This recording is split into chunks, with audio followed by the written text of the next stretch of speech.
Yo, what up, people? Smithers are here to give you on my fucking day off, cause fuck it, I don't care. Anyway, here to give you God Only World Knows Season 3, Episode 1 review.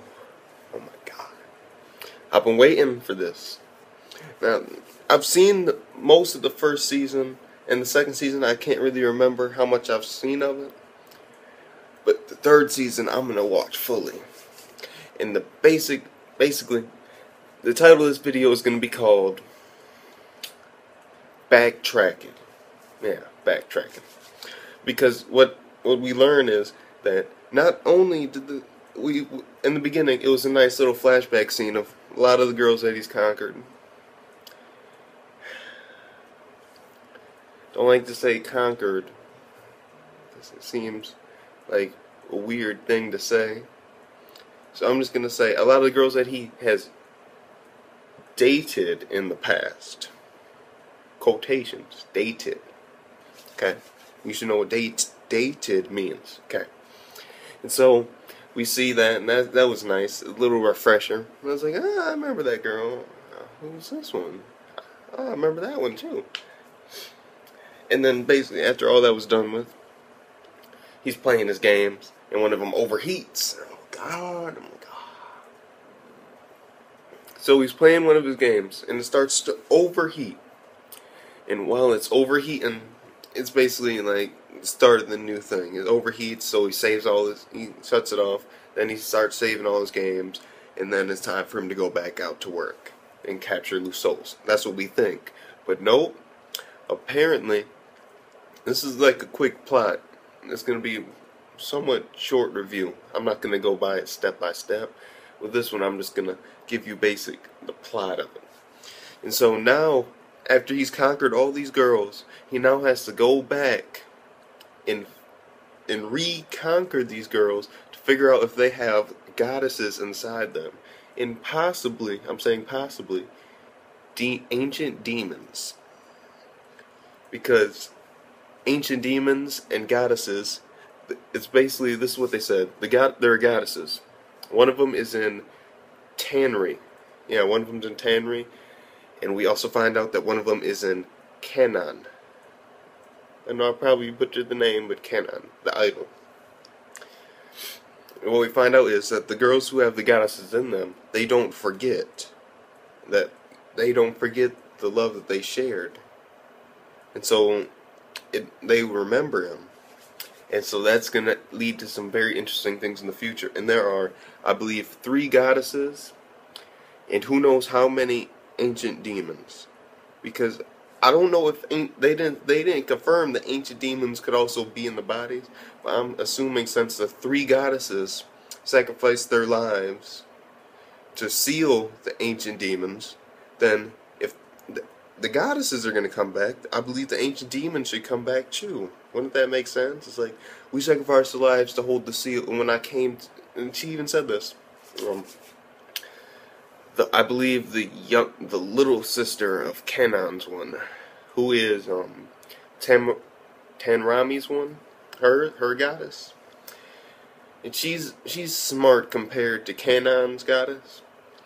And what happens is, as they're like, basically as Tamri is talking to him, and his demon, of course, she basically describes, you have to marry. That was a little bit previously, but she wants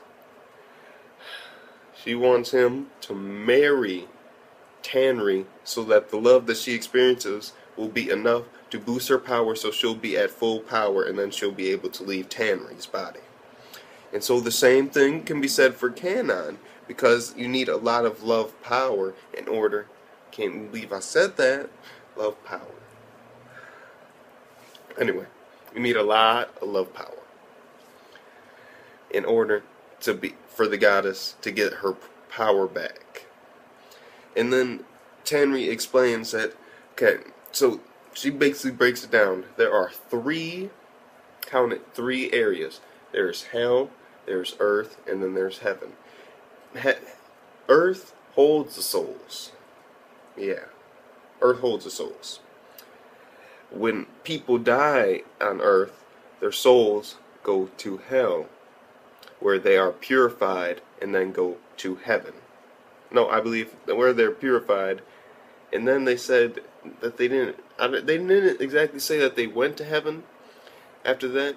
They said that's where their souls are purified, and heaven maintains and manages the souls.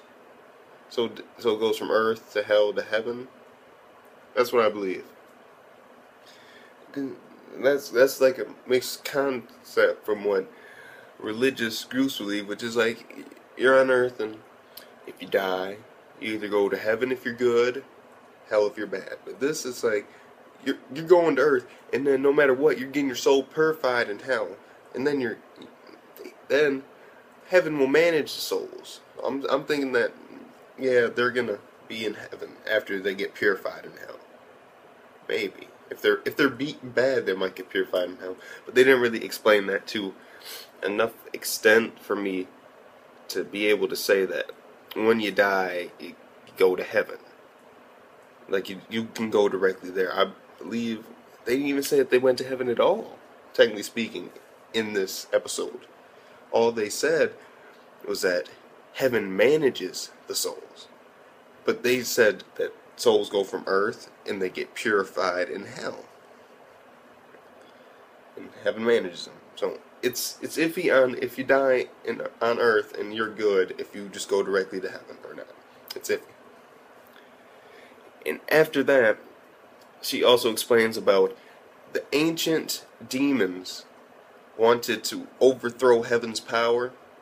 And so what they did was they started tempting the humans with evil, making their souls get fatter and juicier, something like that.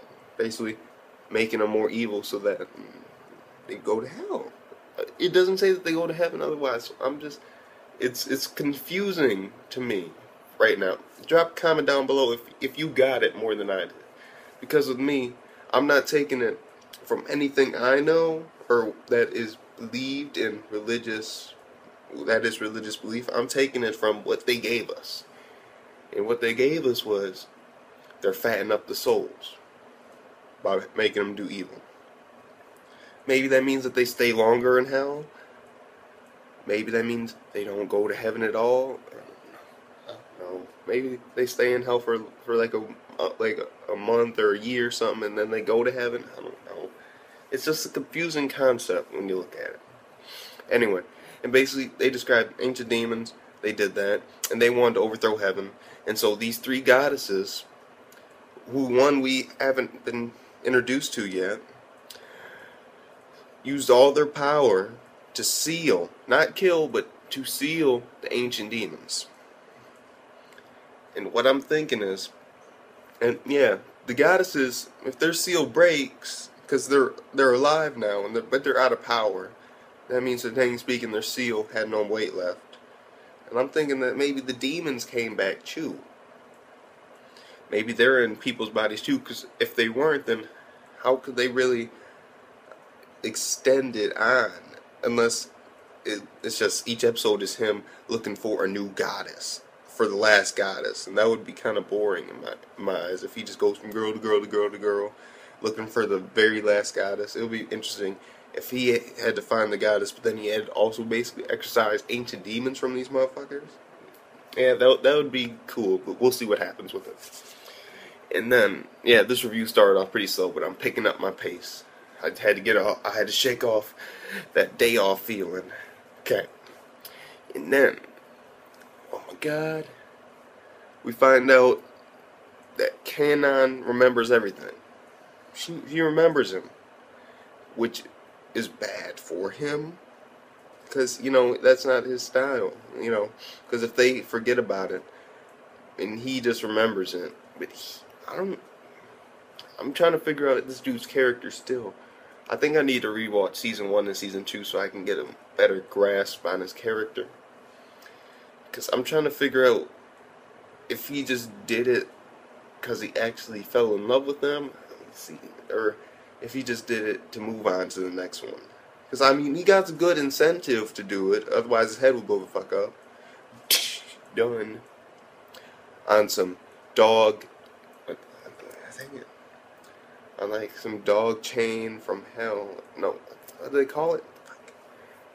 I can't remember what it's called. I know what it's called, like a neck chain. But I'm gonna drop. And so basically, Kanon's talking to her inner goddess. We learned information here and there, tidbits, about how since she's an idol, she gets a whole bunch of love, and that love is powering her. And then somebody is trying to kill Kanon because of the goddess inside of her.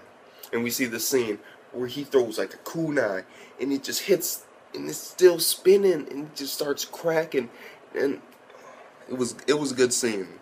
It had some action in it.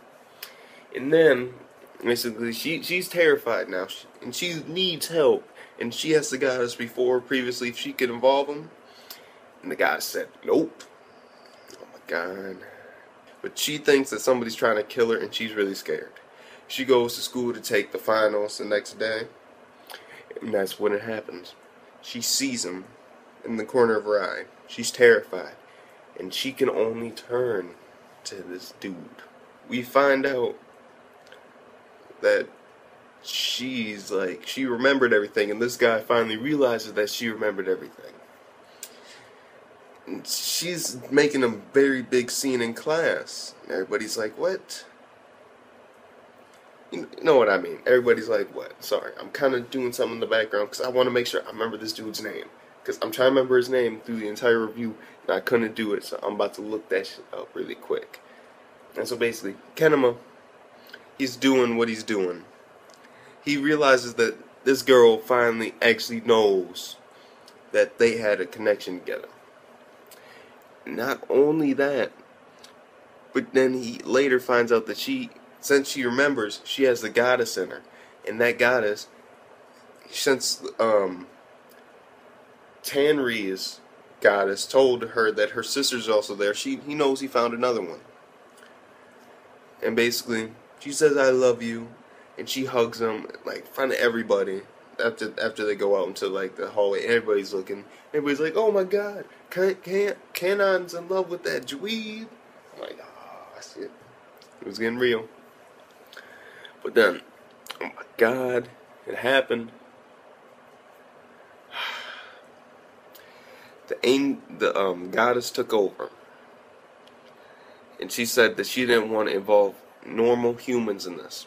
We all know that Kenema is not a normal human. He's a love master, apparently. He's a love guru. There's whole things about him. He knows his shit. Okay. And so, she basically runs off, and then the demon comes, comfort him. And then this is when stuff got really good, but like really, really bad at the same time. I liked it. Some people, it's like gore. If you don't like gore, you don't like gore. Me personally, I liked it because it added like a sense of danger. Basically, she's running, and then all of a sudden, around her neck it goes like a cloth. This demon apparently uses cloths and has a sword. Basically, the cloth, it rips. Then he throws like 6 cloths at her and gets her bound up, like, you know, like on some King Kong's, like on some King Kong status. Gets her bound up like that, and then just bum rushes her with the sword, stab. And then we get a preview for next week's episode. Oh yeah, most importantly, that other demon that's always with not good with names.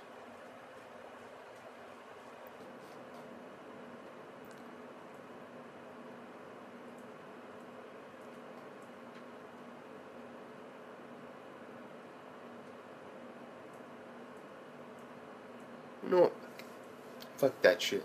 Cut that shit out. Anyway, basically, we find out that we find out who the second girl's demon is. The second demon, who her person is, and it's this old lady. And I'm like, oh my god, that was a funny moment. Yeah, this review, names I have a really hard time with. And I'm sorry, and I'm apologize for that right now. It's because names just escape me very fast, so I'm gonna apologize for that. But you can still get what I'm saying if you watch the episode. And if you didn't watch the episode, you probably shouldn't be watching this. That's like honestly, you shouldn't be watching this if you haven't seen the episode. Unless you're wondering if you should watch the episode, in which case I spoiled shit, and I don't like to be a spoiler. Nah, I'm gonna give this, 8 out of 10, because it was pretty good. Flashback, showing a lot of the other girls, that was good. The animation was good. The story and plot, good. We see possible connections. I'm still wondering about that heaven-hell relationship, because I feel like they didn't explain it thoroughly enough. Because I get that I could use my own interpretation, but what they said, it's just iffy at this point. But yeah, this gets an 8 out of 10. 8 out of 10. And so, that's what Smithers are, giving you World Only God Knows, Season 3, Episode 1 review. 8 out of 10. Backtracking for the motherfucking win. What can I say? I don't want to see this dude really conquer any more girls. I want to see some. Yeah, it's a third season. I mean, if they just repeated what they did in like the first and second season, then wouldn't be a bad thing. It would be like okay. In my opinion, it would be an okay thing. But this, to me, is good because it's going back a little bit. It's backtracking. It's going to other girls. Because I mean, I don't really like harems. What can I say? Harems to me doesn't seem right. If this ends in a harem, I would be happy with it though. Because this nigga honestly, maybe, possibly, I don't know. Does he love these girls? Answer in the fucking comments. Does he love these girls or not? I honestly cannot remember a lot of this shit. Like, a lot. I know I've seen most of Season 1 and most of Season 2 maybe. But it's just a blur. Because that was so long ago.